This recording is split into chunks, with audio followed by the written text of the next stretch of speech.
আল্লাহ আমার কপালে লিখে রাখছে 10 জনের কাছে হাত বাড়ানো, কিন্তু আত্মীয় স্বজন তো আছে, সবারই পয়সা আছে, কিন্তু তো কেউ সহযোগিতা করে না।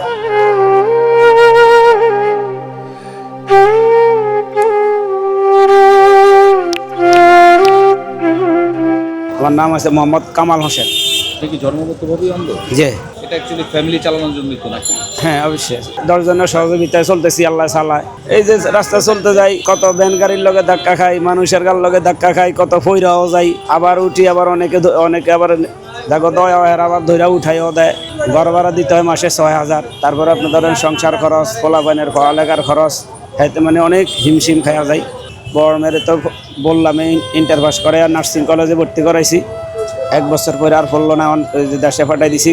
এখন যদি দেখি কোন দিয়ে আল্লাহ যদি মিলায় সম্বন্ধ আসে, তাহলে আসলে বিয়ে শাদী দেওয়ার জন্য আর কি চেষ্টায় আছি।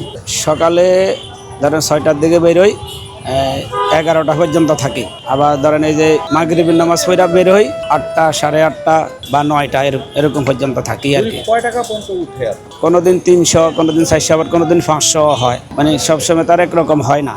আল্লাহ আমার কপালে লিখে রাখছে 10 জনের কাছে হাত বাড়ানো, কিন্তু আত্মীয় স্বজন তো আছে, সবারই পয়সা আছে, কিন্তু তো কেউ সহযোগিতা করে না।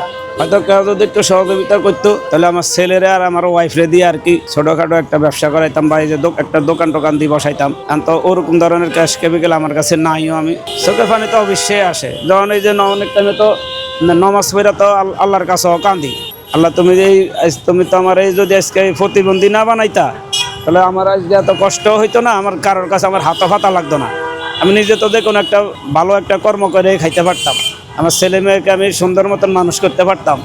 এখন তো তাদেরকে সুন্দর মতনও মানুষ করতে পারি না, সুন্দর মতন খাওয়ান ফসল দিতে পারি না,